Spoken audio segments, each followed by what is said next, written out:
Hey everybody, Ken at pinballrebel.com here. We are going to be installing a new topper on the most modded machine ever in the history of pinball machines, Twilight Zone. I don't do a lot of toppers on pinball machines, but this one had to have it when I saw it a couple years ago at the Texas Pinball Festival and got a good deal on it, so I picked one up and we're going to put it together. I know there's an install video for this one out there already, but hey, why not?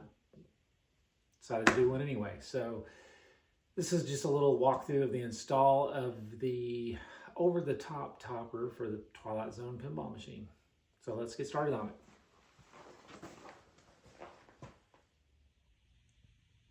So as you can see, this mod comes extremely well packed,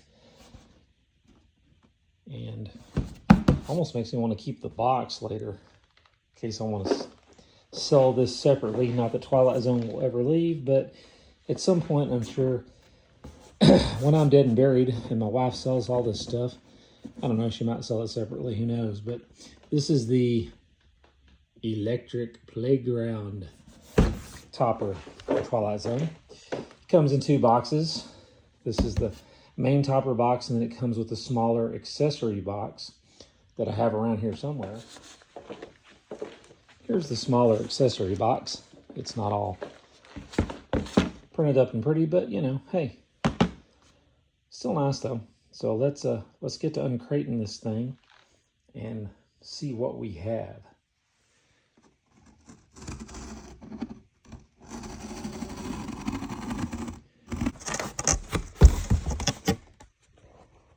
This is cute. Toppers are for suckers.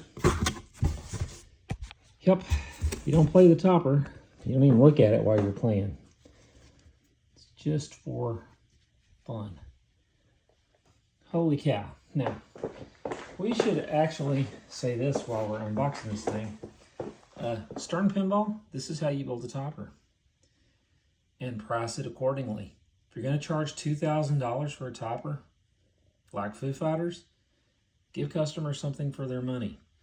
This thing has a moving eyeball. It has a ball that follows a habit trail. It has a working clock. And all this stuff is lit. It is less than the Foo Fighters topper. Okay?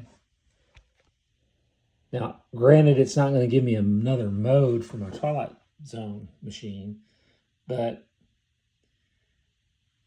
dollar for dollar, this is a better deal. This is extremely well done. So we're going to take this thing out of the box by taking the little wing nuts off the bottom of the box and set it out on the counter. Okay, we have it unboxed and out of the container. Check it over real quick to make sure we don't have any broken plastics or loose parts. Looks very good.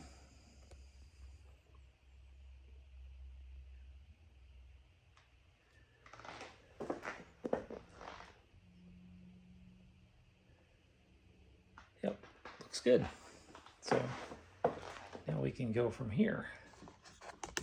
Okay, the next thing we're going to do is open this little accessory pack and see what's in here.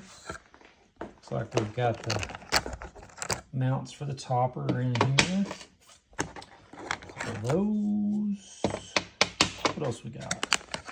We've got our cables for the topper. Wow. Door, GI. All these are really nice. Labeled. Wiring.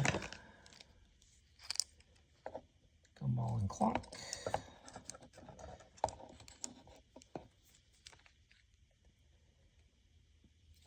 Okay. There's our power supply. And the ball. So there's all the things we need to finish putting it together. Well packaged. Okay, so after pulling the back glass, opening it up, we gotta have some place to fish all these wires down through.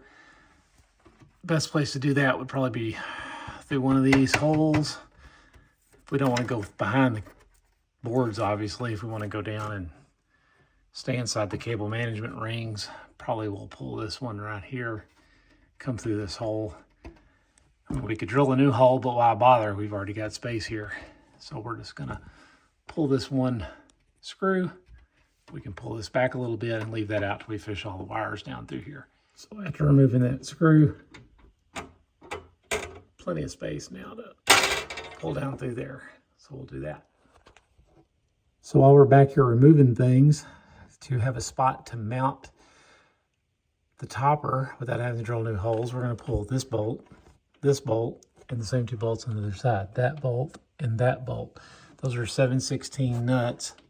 So all we got to do is just put a socket on it, pull those two out, and then use the new ones drop down through here so we have a space to mount the topper. So now that we have the nuts off of these bolts, they'll just pop up through the top of the back box. We have to give them a little tap, but they'll, you can see they're right here. They'll just pop up straight up, and we give them a little tap. And I'll tap them with, I don't know, maybe the end of the wrench or something, but they'll just tap up.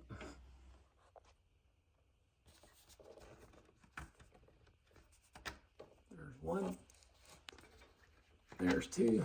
Little carriage bolts come right out. This would be a really good time to wipe that thing off, wouldn't it? Yeah, but nobody's going to see it, so what does it matter, right? Don't tell my wife. So on the left-hand side of the game, you're going to have to use a 7/16 wrench, or you're going to have to take this whole back box assembly, this slot board assembly off. You're not going to get to it with a socket. There's no room to get there, so you have to do it the hard way, unfortunately, but that's life. Just make it take a little longer. Okay, we have all our cables ran through this side over here. Here's a tip when installing your brackets. Those wing nuts really don't clear, and you're not going to get a socket on that. So the easiest way to install these is to push that bolt all the way up, get the wing nut started, and instead of twisting on from the bottom here, just use a screwdriver and tighten these down from the top and let the bolt pull the wing nut up. Way easier than not having any clearance to work with just on this side. So that's what I would do. It'd go a lot faster. So here you can see the new brackets installed. There's a little cutout here. Fits around the notch in the new topper to hold it in place. You can kind of adjust these and get a little bit of grip on both sides. Pretty snug. I don't know what the relevance of the number 4 is back here. Must be something to that. I'm not in the loop on that. Looks like it lights up too. I have no idea. Maybe I can figure that out. But anyway, so now we're installed on the back box. We've fished our cables down all the way down through and into the bottom. Then we'll have to connect those. And then on the back, you've got one labeled left, one labeled right, and then the round ones for the power. Now, when they say left and right, they mean left looking at the game from the back, which you would think would be obvious, but not necessarily. I mean, if you're looking at the game from the front, they would be backwards.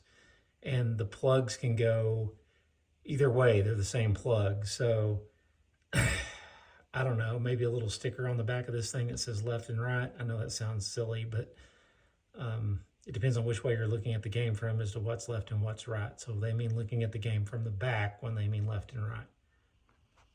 Okay, next thing, we have raised the playfield on the Twilight Zone. We have located our wires that we fished through the back. And now we're running our power wire up through the loom, up towards the front.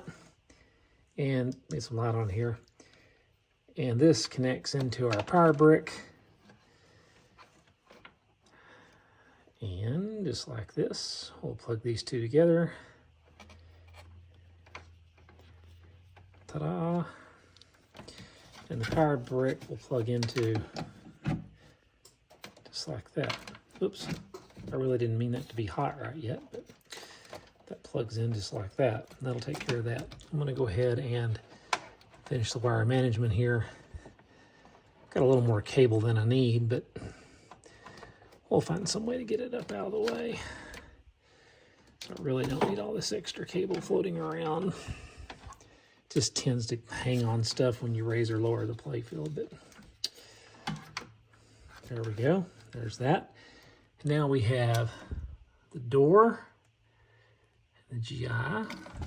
We have the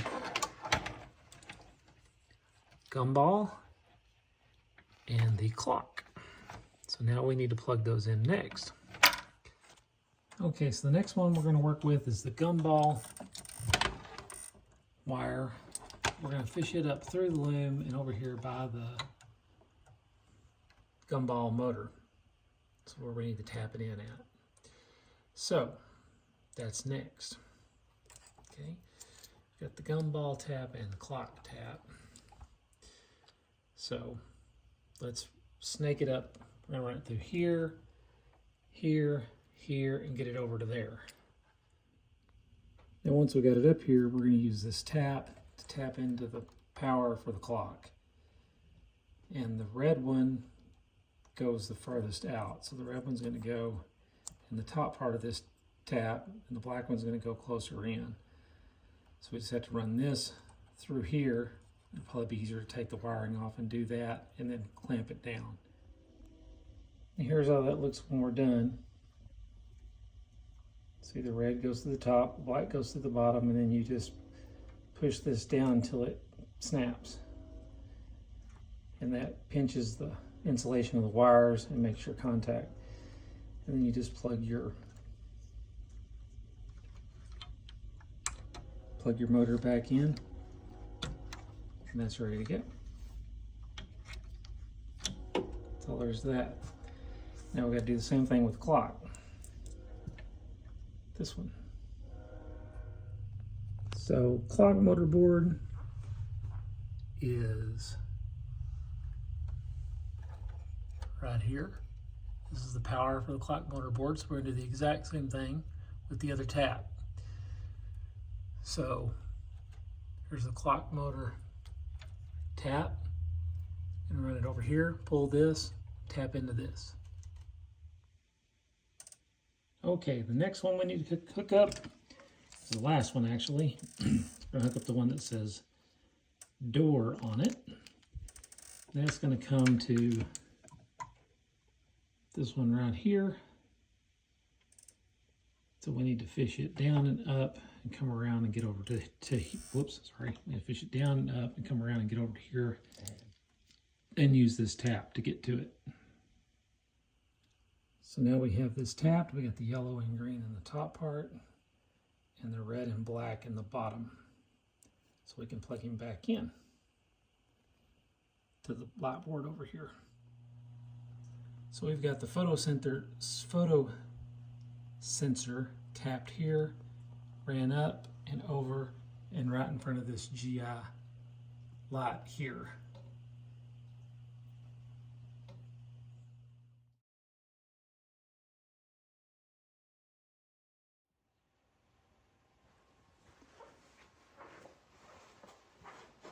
So we fired it all up and it works just like it's supposed to. Overall difficulty of the install, as far as install of mods go, this is probably a medium level install. Not for beginners, but it's not, you don't have to solder or do anything like that, so it's not extremely hard. It does really set off the look on a Twilight Zone. It has moving mechanicals on it, so it's really cool. Syncs with the gameplay, which is nice. Of course, you're not going to be looking up there while you're playing, but your opponents will, your onlookers will, so that's pretty neat. Very good mod to have on a Twilight Zone. As far as the mods go, this is probably one of the better ones for it. So as toppers go, this is probably one of the best toppers made today. The only thing that is in the ballpark with this is the Stern Black Knight topper. For the money, this is probably the best one for the money that you can spend right now. So take that for what it's worth. You guys making toppers at the factory, step up your game. You're charging way too much money for what people are getting, in my humble opinion. So that's just me. And I own a lot of games, and I own a lot of stuff. And people need to get value for their money. This is value for the money. So take care. We'll catch you next time.